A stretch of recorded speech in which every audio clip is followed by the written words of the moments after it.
Hello students, this is Komal Joshi and I welcome you all to the online classes of the Green Institute. So students, I hope you all are doing great and just focusing on your studies. In our previous lecture, we discussed a little bit about speed and velocity. What is speed, what is velocity, what are the differences between speed and velocity, what is the average speed, what is the average velocity. ये कुछ चीजें हमने discuss की थी. But in that video, I told you that we have to study the speed and velocity on an another level. क्योंकि बहुत सारी चीजें ऐसी हैं जो अभी हमारा पढ़ना बाकी है about speed and velocity. So today I am going to discuss those important things and let's get started. पहले थोड़ा सा रिकॉल कर लेते हैं कि हमने क्या क्या पढ़ा है अभी तक स्पीड और वेलोसिटी के regarding. So speed, what is speed? The distance traveled per unit time. Distance traveled or covered per unit time. यहाँ पे यूनिट टाइम में कितना डिस्टेंस ट्रैवल हो रहा है. सपोज अगर 3 मीटर ट्रैवल हो रहा है 1 सेकंड में, तो 3 मीटर पर सेकंड क्या हो जाएगी? स्पीड हो जाएगी. ऐसा कुछ हमने पढ़ा था. उसके बाद हमने पढ़ा था average speed. What was the average speed? ये हमने एग्जाम्पल कौन सा देखा था कि जब आप कोई जर्नी ट्रैवल कर रहे हो बट आपकी जो आप डिफरेंट डिस्टेंस ट्रैवल कर रहे हो सेम टाइम इंटरवल में. सपोज पहले 5 सेकंड्स में आपने ट्रैवल कर लिया 10 मीटर्स, बट नेक्स्ट 5 सेकंड्स में आप 15 मीटर्स ट्रैवल कर रहे हो, तो आपकी स्पीड एक जैसी नहीं रहती. इसीलिए जब स्पीड एक जैसी नहीं रहती तो हमें किसको कंसीडर करना पड़ता है? एवरेज स्पीड को. In that average speed we consider the total distance travelled and the total time taken to cover that distance. तो यहाँ पे क्या आएगा? total distance covered, total distance divided by total time taken, total time taken. अब हमें इसमें फर्क नहीं पड़ता कि आपने अलग अलग कहां पे कितनी स्पीड से ट्रैवल किया है. हमने किसको कंसीडर कर लिया है? एवरेज स्पीड को कंसीडर कर लिया है. ऑन दी अदर हैंड हमारे पास थी वेलोसिटी. वेलोसिटी मैंने कहा था कि जब आप डायरेक्शन स्पेसिफाई कर देते हो, that means change in position in a particular direction, that is the measurement of velocity. और you can say that it is the rate of change of position. It is the rate of change of position, यानी कि ये displacement को बताता है. किसको बताता है? डिस्प्लेसमेंट को. और वो भी यूनिट टाइम में कितना डिस्प्लेसमेंट आया है, that is velocity. So change in position per unit time you can से.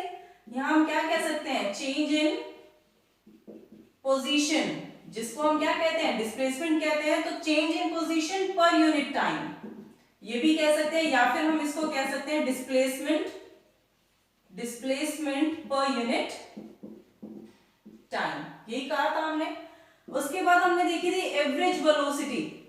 एवरेज वेलोसिटी क्या थी? एवरेज वेलोसिटी ये तो था कि यूनिट टाइम में कितना डिस्प्लेसमेंट आ रहा है. बट अगर आपकी स्पीड सेम नहीं है, डिफरेंट पॉइंट पे डिफरेंट स्पीड है आपकी, तो आपकी वेलोसिटी सपोज उसी तरीके से डिफरेंट है डिफरेंट पॉइंट्स पे अलग अलग डिस्प्लेसमेंट लिया जा रहा है. मान लो फर्स्ट 5 सेकंड्स में तो आपने 10 मीटर डिस्प्लेसमेंट ले लिया, बट नेक्स्ट 5 सेकंड्स में आप 15 मीटर डिस्प्लेसमेंट ले रहे हो.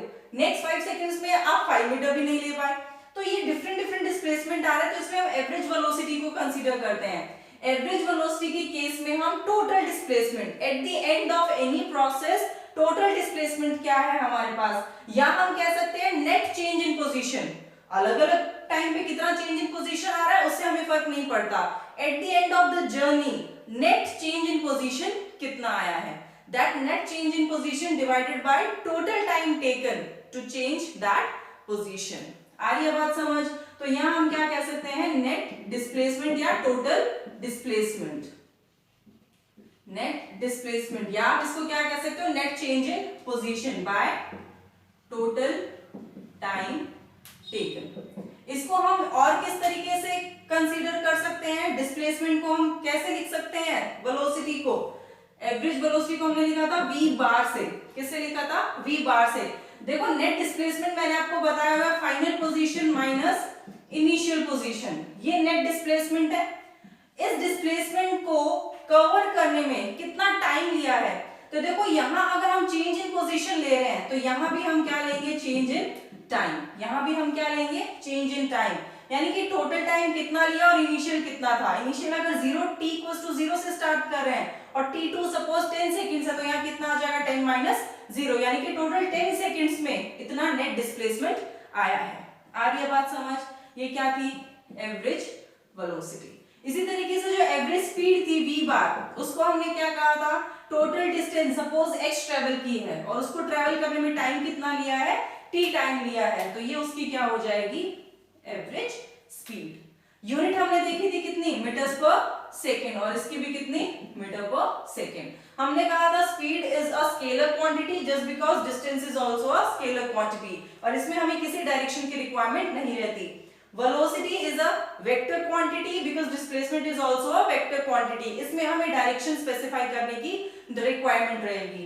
इसीलिए मैंने कहा था कि वेलोसिटी है वो डायरेक्शन पे डिपेंडेंट है, तो वो नेगेटिव भी हो सकती है, पॉजिटिव भी हो सकती है और जीरो भी हो सकती है, क्योंकि डिस्प्लेसमेंट खुद नेगेटिव भी हो सकता है, पॉजिटिव भी हो सकता है और जीरो भी हो सकता है। ये हमने पिछले लेक्चर में हम डिस्कस कर चुके हैं। अब इसके अंदर एक और पॉइंट ऐड होता है, that is instantaneous speed and the instantaneous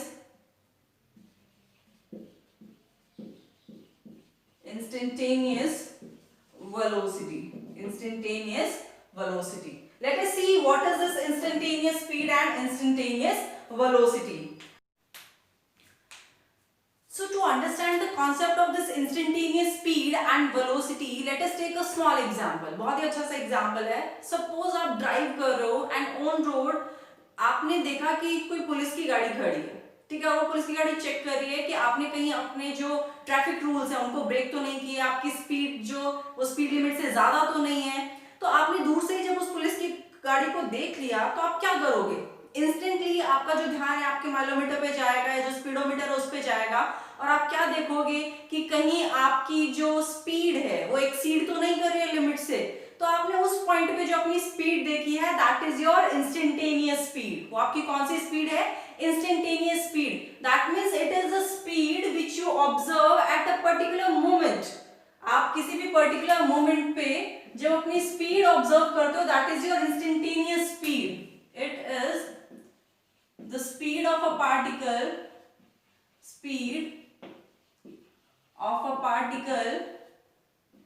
at a particular moment।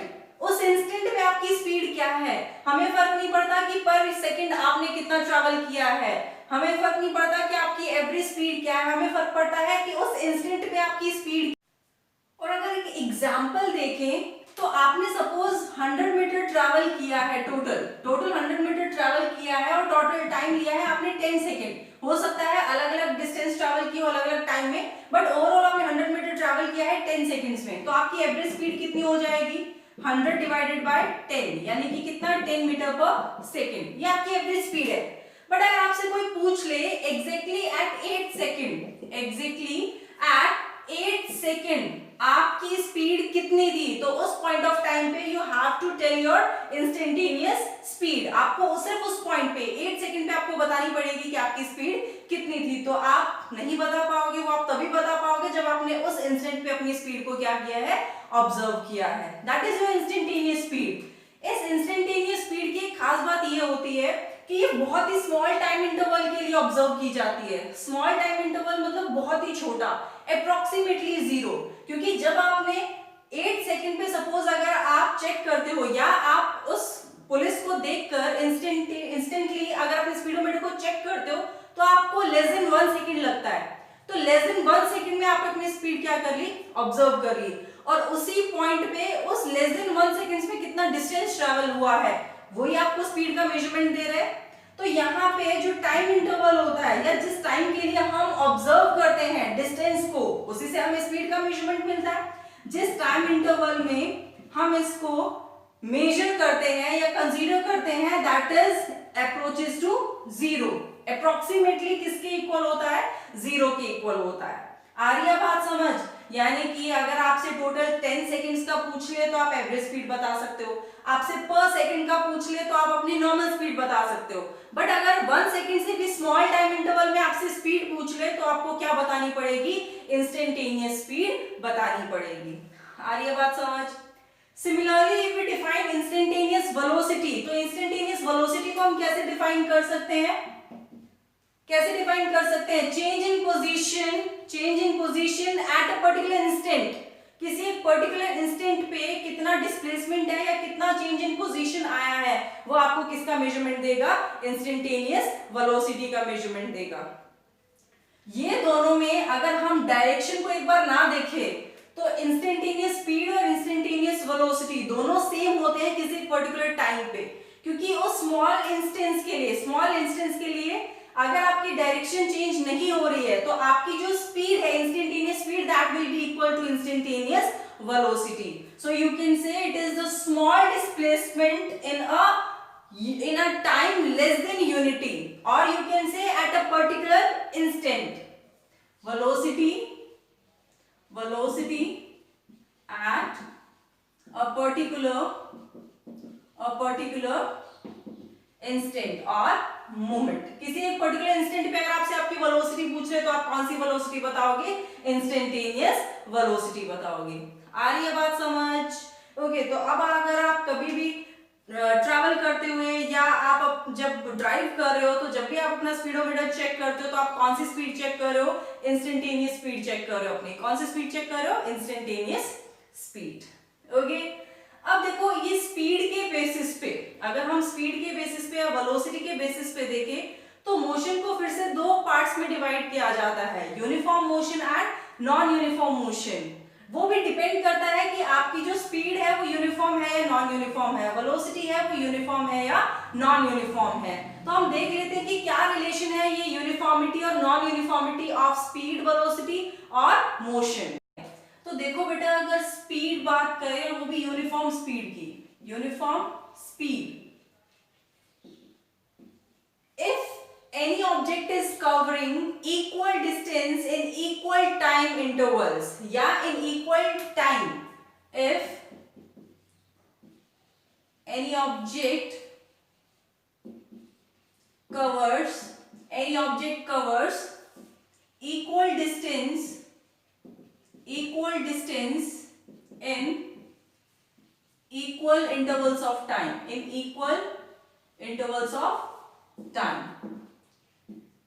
किसी भी सपोज अगर कोई ऑब्जेक्ट है continuously point A to B अगर 10 मीटर पर सेकंड की स्पीड से ट्रैवल कर रहा है, अगर 10 मीटर पर सेकंड की स्पीड से क्या कर रहा है, ट्रैवल कर रहा है, तो उसकी जो स्पीड है वो यूनिफॉर्म स्पीड है, अगर वो कहीं भी चेंज नहीं कर रहा है, यहाँ इस पॉइंट पे भी 10 मीटर पर सेकंड है, इस पॉइंट पे भी 10 मीटर पर सेकंड है, या फिर अगर हम बोले कि 100 मीटर टोटल ट्रैवल किया 10 सेकंड्स में, तो जो एवरेज स्पीड है वो कितनी हुई, 10 मीटर पर सेकंड एवरेज स्पीड। बट यही इसकी जो स्पीड है वो भी रहे, यानी कि एट एवरी इंस्टेंट आप अगर यूनिट टाइम में भी मेजर करो तो यूनिट टाइम में भी अगर ये 10 मीटर पर सेकंड से ट्रैवल कर रहा है, यहाँ देखो तब भी फर्स्ट सेकंड में देखो तब भी 10 मीटर पर सेकंड है, सेकंड सेकंड में देखो तब भी 10 मीटर पर सेकंड, यानी कि एवरी सेकंड ये 10 मीटर ट्रैवल कर रहा है। 1 सेकंड में 10 मीटर, देन 2 सेकंड्स में 20 मीटर, 3 सेकंड में 30 मीटर, 4 सेकंड में 40 मीटर्स। अगर इस तरीके से ट्रैवल कर रहा है तो इसकी स्पीड क्या हो जाएगी, यूनिफॉर्म स्पीड हो जाएगी, because in every 1 second it is covering 10 meters. तो इक्वल टाइम इंटरवल्स में इक्वल डिस्टेंस ट्रैवल हो रहा है, तो स्पीड कैसी हो जाएगी, यूनिफॉर्म स्पीड। क्या कहेंगे हम इसको, यूनिफॉर्म स्पीड। और इसके contrary what will be the non uniform speed. इसका एग्जांपल हम ऑलरेडी एवरेज वेलोसिटी के केस में देख चुके हैं कि अगर कोई भी एक journey A to B total अगर 100 मीटर ट्रैवल कर रहा है, बट आपने 20 मीटर तो ट्रैवल किया 10 मीटर पर सेकंड की स्पीड से, बट नेक्स्ट आपने सपोज जो बचा हुआ 80 मीटर है वो आपने किसी और स्पीड से ट्रैवल किया है, तो यहाँ पे आपने सेम सेकंड में एट एवरी सेकंड आप 10 मीटर पर सेकंड की स्पीड से ट्रैवल नहीं कर रहे हो, आप at every second 10 meters cover नहीं कर रहे हो। सपोज आप फर्स्ट सेकंड में तो कवर कर रहे हो 10 मीटर, या सेकंड में आप कवर करो ओनली 5 मीटर्स, तो आपका जो डिस्टेंस है वो सेम नहीं हुआ। एक एक सेकंड में कभी आप 10 मीटर ट्रैवल करो, कभी आप 5 मीटर्स ट्रैवल करो, कभी आप 15 मीटर्स भी ट्रैवल करो, so there is no uniformity. That type of speed is known as non uniform speed. Non uniform speed. If unequal distances are being covered in equal intervals of time, then the speed is non-uniform speed. लिख देती हूं मैं यहाँ पे. If unequal distance is covered in equal intervals of time, then speed is non-uniform. Then speed is non-uniform. अगर अलग अलग distance cover हो रही है और सेम टाइम में हो रही है, या फिर इसका ऑपोजिट भी हो सकता है, सेम डिस्टेंस हो पर टाइम अलग अलग हो. हर 10 मीटर को ट्रैवल करने में पहले 10 मीटर्स को ट्रैवल करने सपोज वो 1 सेकंड ले रहा है, बट नेक्स्ट 10 मीटर्स को ट्रैवल करने में वो 5 सेकंड्स ले रहा है, तो टाइम अलग अलग हो गया. उस केस में भी जो स्पीड है वो कैसी हो जाएगी? Non uniform speed. आ रही है बात समझ? बहुत ही बेसिक बातें हैं ये. कुछ भी इसमें आपको ऐसे जितना इतना टेक्निकल कुछ है नहीं जो आपको सोचने की जरूरत पड़े. क्लियर है? Similarly we can just discuss about the velocity. वो भी यूनिफॉर्म और नॉन यूनिफॉर्म हो सकती है. So what would be the uniform velocity? Uniform velocity if equal displacements are covered in equal intervals of time. वहां पे तो डिस्टेंस था, बट अगर चेंज इन पोजीशन सेम है through out the journey, change in position same है, that in every 1 second अगर वो 10 metres का डिस्प्लेसमेंट ले रहा है, अगर इन एवरी 1 सेकेंड अगर वो 10 मीटर का डिस्प्लेसमेंट ले रहा है, in that case the velocity will be uniform. But इसमें एक लाइन और ऐड हो जाती है, that the velocity will be uniform if and only if the object is not changing its direction. Speed में तो क्या था, डायरेक्शन का ऐसा कोई मैटर नहीं था कि वो 10 मीटर ट्रैवल करे 1 सेकंड में, बस इतना काफी है. इसमें 10 मीटर्स पर सेकंड कवर करे, डिस्प्लेसमेंट 10 मीटर्स का आ रहा है पर सेकंड, बट एक पर्टिकुलर डायरेक्शन में आ रहा है, स्ट्रेट लाइन पे आ रहा है. अगर उसने अपनी डायरेक्शन को रिवर्स कर दिया तो उस केस में जो वेलोसिटी है वो यूनिफॉर्म नहीं रहेगी. तो यहाँ पे हम इसको कैसे डिफाइन कर सकते हैं? Equal displacement in equal intervals of time. उसके साथ सेकेंड लाइन क्या ऐड होगी? The motion should be in one direction. The motion is in one direction यानी कि राइट जा रहा है तो राइट ही जाता रहना चाहिए. लेफ्ट हो गया, अपनी डायरेक्शन चेंज कर ली, यू टर्न ले लिया, तो फिर वेलोसिटी क्या हो जाएगी? चेंज हो जाएगी. The motion is in one direction. Straight line बोल सकते हो इसको कि मोशन किस पे रहना चाहिए? Straight line. सिर्फ रिवर्स ही नहीं, टर्न भी ले लिया. सपोज ऐसे जा रहा था, रोड ने टर्न ले लिया तो उसने फिर ऐसे टर्न ले लिया, तब भी उसकी जो वेलोसिटी है वो यूनिफॉर्म नहीं रहेगी, क्योंकि वेलोसिटी मैंने आपको बताया था कि अगर डायरेक्शन चेंज होती है तो वेलोसिटी भी क्या होती है? चेंज होती है. और अगर वेलोसिटी चेंज होगी तो फिर वो यूनिफॉर्म नहीं रहेगी. इसके साथ एक और कंडीशन ऐड होती है, that speed should also be constant.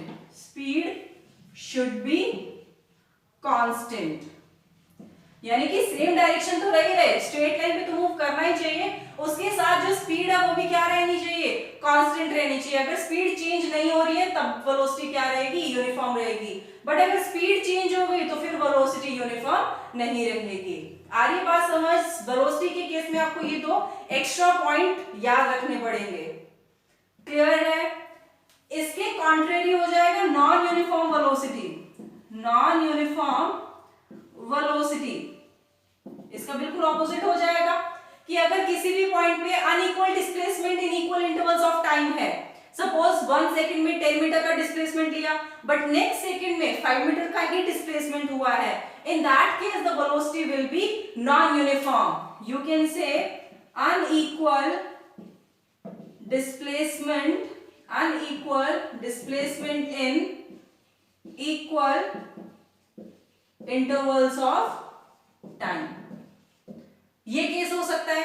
या फिर ये भी इनका भी ऑपोजिट पॉसिबल है। अगर डायरेक्शन चेंज हो जाती है ऑब्जेक्ट के मोशन की, in that case velocity will be not uniform, वो यूनिफॉर्म नहीं रहेगी।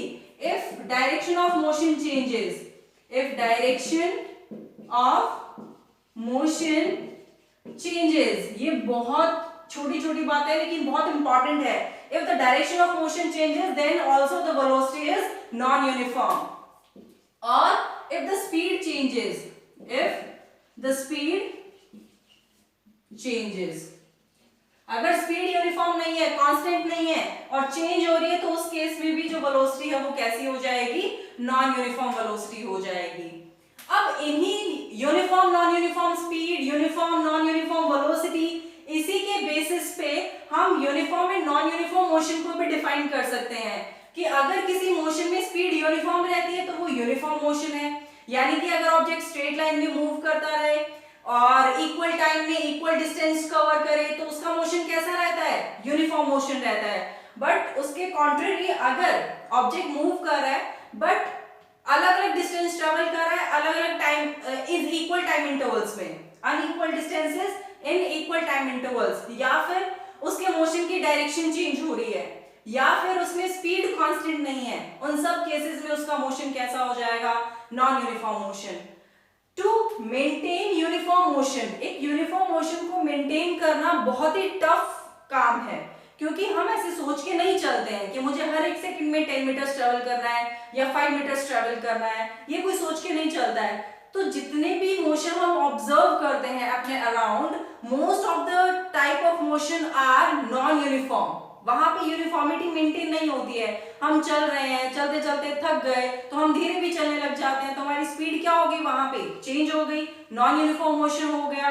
सो जितने भी आप मोशन ऑब्जर्व करते हो, ज्यादातर आपके सामने कैसे मोशन होते हैं, non uniform motion. Uniform motion बहुत कम देखने को मिलते हैं, जैसे कि अगर हम अर्थ के रोटेशन की बात करें तो वो यूनिफॉर्म है, सेम स्पीड से वो क्या कर रही है, सन के अराउंड रोटेट कर रही है अपने ऑर्बिट में, ठीक है, रिवॉल्व कर रही है, और अपने एक्सिस पे भी जो वो खुद रोटेट कर रही है, तो वो भी क्या है, uniform motion.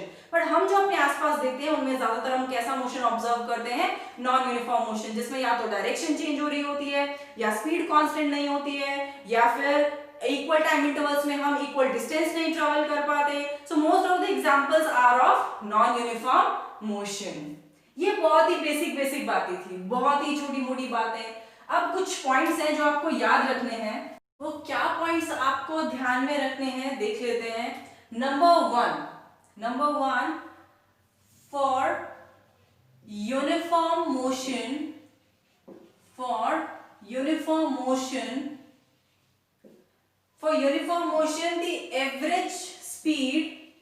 the average speed is always equal to instantaneous speed.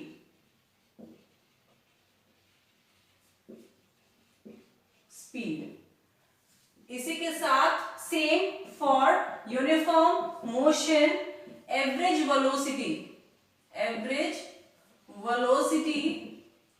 is always equal to instantaneous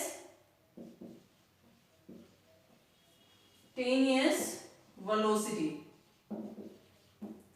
क्या मतलब है इस लाइन का, कि अगर ऑब्जेक्ट यूनिफॉर्म मोशन में है, यूनिफॉर्म मोशन वो पर सेकंड उसकी जो स्पीड है वो चेंज नहीं हो रही है, ठीक है, अगर वो यूनिफॉर्म मोशन के अंदर है तो उसके केस में आप किसी भी इंस्टेंट पे ऑब्जर्व कर लो, जो आप उसकी लास्ट में एवरेज स्पीड निकालोगे वही एट एवरी इंस्टेंट उसकी क्या होगी, स्पीड होगी। दैट मींस एवरेज स्पीड और इंस्टेंटेनियस स्पीड दोनों क्या रहेंगे, सेम रहेंगे, क्योंकि यूनिफॉर्म मोशन का मतलब ही यही है कि स्पीड चेंज ही नहीं हो रही है।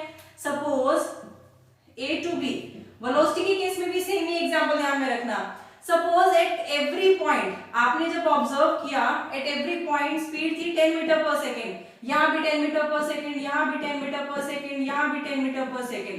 दैट मींस इंस्टेंटेनियस स्पीड आप कहीं भी ऑब्जर्व कर रहे हो तो वो 10 मीटर पर सेकेंड है, तभी तो ये यूनिफॉर्म मोशन है। इन सब का जब आप एवरेज निकालोगे एट द एंड, अगर आप एवरेज स्पीड निकालना चाहो तो जब हर पॉइंट पे वैल्यू सेम है 10 मीटर पर सेकेंड 10 मीटर पर सेकेंड, तो इतनी मैथ्स तो आपको आती होगी कि एट द एंड इनका एवरेज भी क्या निकलेगा 10 मीटर पर सेकेंड। तो हुई ना एवरेज स्पीड और इंस्टेंटेनियस स्पीड क्या सेम। वेलोसिटी के केस में भी आपको सेम चीज याद रखनी है कि अगर कोई ऑब्जेक्ट यूनिफॉर्म मोशन में है तो उसकी जो एवरेज वेलोसिटी है वो उसकी इंस्टेंटेनियस वेलोसिटी की हमेशा क्या रहती है, इक्वल रहती है। आ रही है बात समझ। थर्ड पॉइंट आपको क्या याद रखना है, दैट एवरेज स्पीड आपको याद है मैंने डिस्टेंस के लिए बताया था कि जो डिस्टेंस है वो हमेशा डिस्प्लेसमेंट से या तो बड़ा होता है या फिर उसके इक्वल होता है, डिस्प्लेसमेंट से कभी छोटा नहीं हो सकता डिस्टेंस। सिमिलरली एवरेज स्पीड जो है it is always greater than और equal the magnitude of average velocity. किसी भी ऑब्जेक्ट की जो एवरेज स्पीड है, यहाँ पे मैंने मैग्नीट्यूड इसलिए लगाया क्योंकि अगर वेलोसिटी पॉजिटिव हो तो पॉजिटिव लेना ही है, नेगेटिव हो तब भी उसको क्या लेना है, पॉजिटिव। यानी कि सिर्फ और सिर्फ हमें उसका मैग्नीट्यूड देखना है, उसकी डायरेक्शन नहीं देखनी है।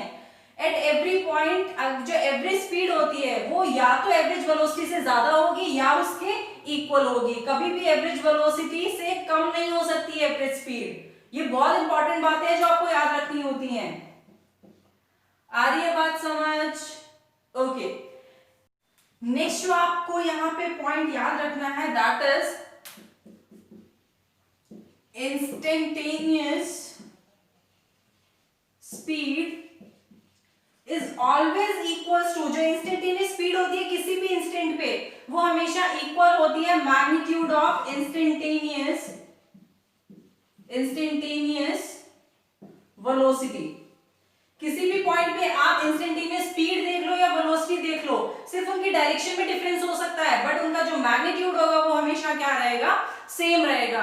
क्योंकि हम बहुत ही एक स्मॉल टाइम इंटरवल की बात करते हैं जो कि approximately 0 less than a second. तो लेस देन अ सेकंड में जो स्पीड है और जो वेलोसिटी है वो क्या रहेंगे, सेम ही तो रहेंगे। यानी कि जितना डिस्टेंस ट्रेवल होता है उतना ही क्या होगा, डिस्प्लेसमेंट भी आएगा। तो मैग्नीट्यूड उनका क्या रहेगा, सेम रहेगा। आ रही बात समझ। ये बहुत ही important, very very important points है that you should remember. Okay, अब बच्चा लोग देखो, आप हमने स्पीड और जो वेलोसिटी है वो पढ़ तो लिया, मैथमेटिकली भी देख लिया, but there is something which is missing. What is that, the graphical representation. And I am telling you very important and very interesting fact कि मोशन को ये जो मैथमेटिकल डेटा है इससे या फिर जो थ्योरी है इससे बेटर है ग्राफिकल मेथड से समझना। We can easily understand the concept of speed and velocity with the graphical representation, and that is very important for you. So now I am going to discuss with you that इन्हीं चीजों को आप graphically कैसे represent कर सकते हो। उसके लिए हमें पढ़ने पड़ेंगे position time graph। ठीक है, let us go for that। Okay बच्चा लोग, just not to waste the time, directly let's come to the point. इसीलिए मैंने आपके लिए पहले से यहाँ पे जो इनिशियल अरेंजमेंट्स होते हैं वो करके रखे हैं। देखो क्या है, एक कार का मोशन है दो डिफरेंट सिचुएशंस पे। ठीक है, ये कार, दोनों मोशन जो है एक कार के हैं बट डिफरेंट सिचुएशंस में। ये जो पूरा चार्ट है ये आपको मैथमेटिकली रिप्रेजेंट कर रहा है कि एक जो कार है उसकी पोजीशन टाइम t = 0 पे 20 मीटर्स पे है। ठीक है, और 10 सेकंड्स पे 40 मीटर्स पे है, 20 सेकंड्स पे 28 मीटर्स पे, 30 सेकंड्स पे 0, मतलब अभी बताऊंगी 0 का मतलब क्या है, 40 सेकंड्स पे -26 और 50 पे -40। इसको हमें अगर ग्राफ पे रिप्रेजेंट करना है तो हमें हेल्प लेनी पड़ेगी किसकी, पोजीशन टाइम ग्राफ की। किसकी हेल्प लेनी पड़ेगी, पोजीशन टाइम ग्राफ, जिसको हम डिस्टेंस टाइम ग्राफ भी कहते हैं। क्या कहते हैं, डिस्टेंस टाइम ग्राफ। देखो डिस्टेंस टाइम ग्राफ का मतलब है कि एक एक्सिस पे आप डिस्टेंस को लेते हो और दूसरे एक्सिस पे आप किसको लेते हो, टाइम को लेते हो। वैसे तो वर्टिकल एक्सिस हम वाई एक्सिस को लेते हैं, लेकिन यहाँ मैंने किसको लिया है, एक्स, क्योंकि मैंने यहाँ पे डिस्टेंस को किससे रिप्रेजेंट किया है, एक्स से रिप्रेजेंट किया है। दूसरा जो एक्सिस है उस पर मैंने किसको लिया है, टाइम को। तो यहाँ मैंने जो यूनिट्स ली है 20 meter, 40 meter, 60 meter and so on. और क्योंकि दूसरे साइड जो नेगेटिव एक्सिस होता है, मैंने कहा था हम हमेशा नंबर लाइन के अकॉर्डिंग चलते हैं। अगर टुवर्ड्स राइट जाए यानी कि टुवर्ड्स अपवर्ड जाए तो पॉजिटिव डिस्प्लेसमेंट, अगर दूसरी तरफ जाए तो नेगेटिव डिस्प्लेसमेंट। इसलिए मैंने यहाँ पे नेगेटिव ले लिया, नेगेटिव -20, -40, -60 लाइक दैट। और यहाँ पे जो टाइम है, टाइम तो नेगेटिव होता नहीं है, तो टाइम मैंने लिया 10 second, 20 second, 30 second, 40 second and 50 second and so on. अब मुझे इस मोशन को अगर इस ग्राफ पे रिप्रेजेंट करना है तो सबसे पहले तो मुझे इन पोजीशंस को क्या करना पड़ेगा, लोकेट करना पड़ेगा। t इक्वल्स टू 0 सेकंड्स पे ये मुझे शो कर रहा है 20 मीटर पे इसकी लोकेशन, तो मैंने यहाँ पे इस पॉइंट को क्या कर दिया, लोकेट कर दिया। t इक्वल्स टू 10 सेकंड्स पे ये बोल रहा है कहाँ पे है, 40 मीटर्स पे, तो मैंने यहाँ पे लोकेट कर दिया। ये बोल रहा है कि t इक्वल्स टू 20 सेकंड्स पे कहाँ पे है, 28, तो देखो यहाँ 20 है तो यहाँ कहीं 30 होगा, 30 होगा तो जस्ट उससे थोड़ा सा कम, यहाँ कहीं हमने क्या ले लिया, 28, जस्ट एन आइडिया। फिर ये बोलता है कि 30 सेकंड्स पे जीरो का मतलब है कि वो कहां पहुंच गया, अपनी इनिशियल पोजीशन पे पहुंच गया। 30 सेकंड्स पे कहां पहुंच गया, इनिशियल पोजीशन पे, इसीलिए कहां पे आ रहा है, 0 पे आ रहा है। आ रही है बात समझ। फिर ये कहते हैं 40 सेकंड्स पे अभी अपनी इनिशियल पोजीशन से ऑपोजिट डायरेक्शन में चलने लग गया। हमने एग्जांपल देखा था ना कि यहाँ पे अगर साइन बोर्ड लगा हुआ है, इस तरफ गया तो पॉजिटिव, इस तरफ गया तो नेगेटिव, तो वो पहले इस तरफ गया, फिर अपनी इनिशियल पोजीशन पे आया तो 0, अब वो नेगेटिव डायरेक्शन में जा रहा है, तो नेगेटिव में जा रहा है तो 40 सेकंड्स पे उसकी जो पोजीशन है कितनी है, -26, तो माइनस ये -20 या -26 यहाँ कहीं होगी, तो मैंने लोकेट कर दिया कितना, -26। देन एट 50 सेकंड्स वो कहां पे है, -40 पे है, -40 मीटर। आ रही है बात समझ। अब अगर मुझे इस पूरे मोशन को रिप्रेजेंट करना है तो मुझे कर्व्ड लाइन से या फ्री हैंड से मुझे इन लोकेशंस को आपस में क्या करना पड़ेगा, मिलाना पड़ेगा, with the free hand, not with the scale, with the free hand. ये हो गया आपका graphical representation of the motion of this car. ये आपका क्या हो गया, ग्राफिकल रिप्रेजेंटेशन। आ रही है बात समझ। तो यहाँ पे क्या शो कर रही है ग्राफ, कि पहले तो उसका जो डिस्टेंस है वो इंक्रीज हो रहा है, क्या हो रहा है, इंक्रीज हो रहा है, डिस्प्लेसमेंट क्या हो रहा है, बढ़ रहा है। जब वो नेगेटिव में जाएगा डिस्टेंस तो तब भी इंक्रीज होगा, डिस्टेंस कभी नेगेटिव में नहीं जाता, बट उसका डिस्प्लेसमेंट क्या हो रहा है, डिक्रीज हो रहा है, फिर उसका डिस्प्लेसमेंट नेगेटिव में भी जा रहा है। इस ग्राफ से हमें इतनी इंफॉर्मेशन मिल रही है।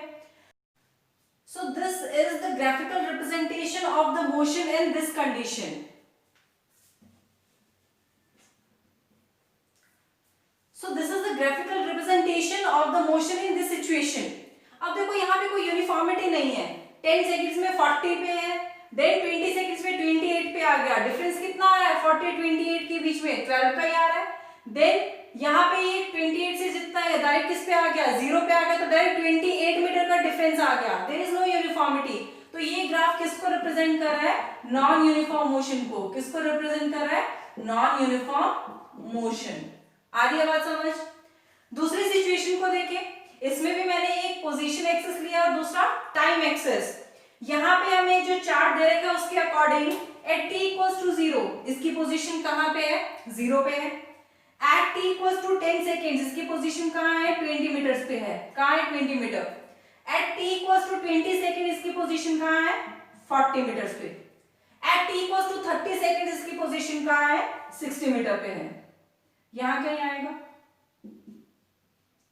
अब अगर हम इन डॉटेड लोकेशंस को अगर मिलाएं तो हमें अप्रोक्सीमेटली एक स्ट्रेट लाइन मिलती है। क्या मिलती है, स्ट्रेट लाइन। तो अब देखो यहाँ पे बेटा यूनिफॉर्मिटी है। कैसे है यूनिफॉर्मिटी, 10 सेकेंड्स में 20 मीटर्स, देन 20 सेकेंड में 40 मीटर, तो 20 से 40 जाने में कितना ट्रेवल किया, 20 मीटर ट्रेवल किया। 10 से 20 सेकंड्स बीच का डिफरेंस कितना है, 10 सेकंड्स का डिफरेंस है, यानी कि again in 10 seconds 20 metre is covered. Then 20 to 30 जाने में टाइम डिफरेंस कितना आ रहा है, 10 सेकंड्स का ही आ रहा है, 10 सेकंड्स ऐड हो रहे हैं।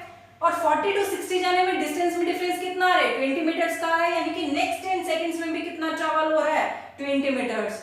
तो यहाँ पे एक यूनिफॉर्मिटी है दैट इन एवरी 10 सेकंड्स ये कितना ट्रैवल कर रहा है, 20 मीटर्स ट्रैवल कर रहा है। तो ये जो ग्राफ है ये किसको रिप्रेजेंट कर रहा है, यूनिफॉर्म मोशन को रिप्रेजेंट कर रहा है। किसको रिप्रेजेंट कर रहा है, uniform motion. So one thing here you can say that the graph for a uniform motion between the position and time is always a straight line.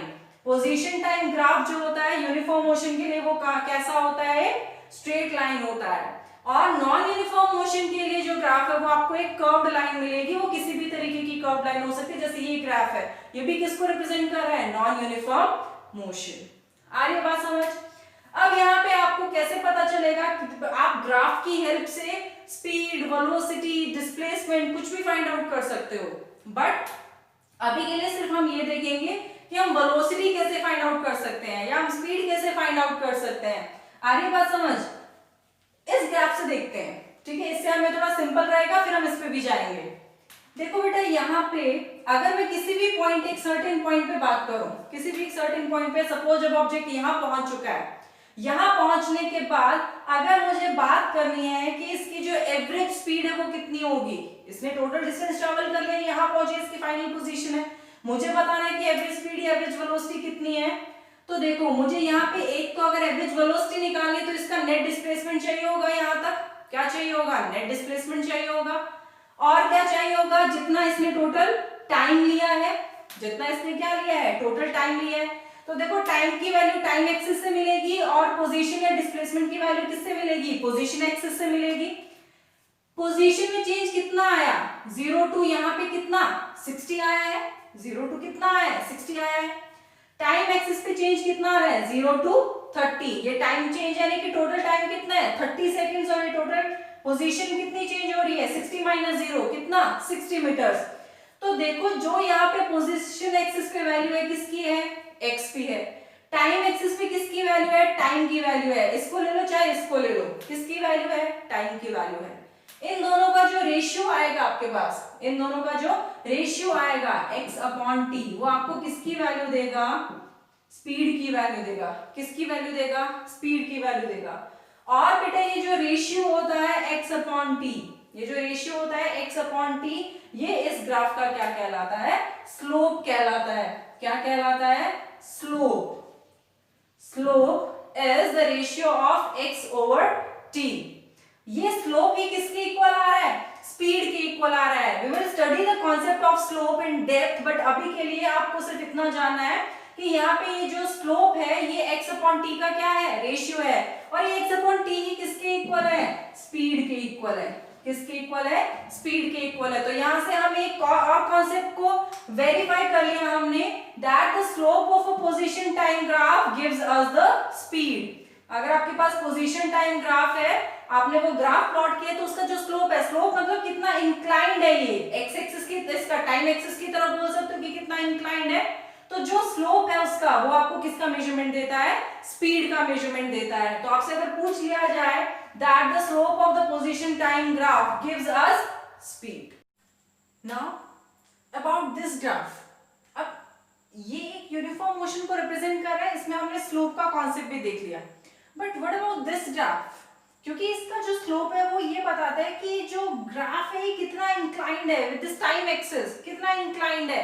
अगर और मैं आपको अच्छे से बताऊं तो ये जो एंगल होता है एक, ठीक है, कि ये कितना एंगल बना है इस टाइम एक्सिस से, वो एक तरीके से इसके स्लोप को रिप्रेजेंट करता है।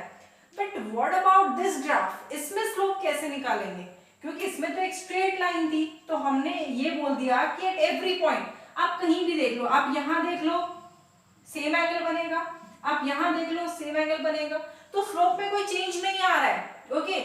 बट यहाँ पे स्लोप में चेंज आएगा, तो फिर हम यहाँ पे कैसे एक्सप्लेन करेंगे कि स्लोप क्या है, और वो स्लोप हमें एक स्पीड का आइडिया कैसे देगा।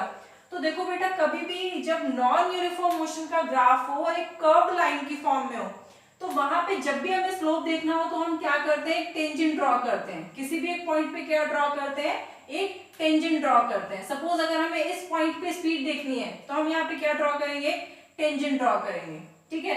अगर मुझे इस पॉइंट पे देखनी है तो यहाँ भी मैं क्या ड्रॉ करूंगी, टेंजेंट ड्रॉ करूंगी, ठीक है।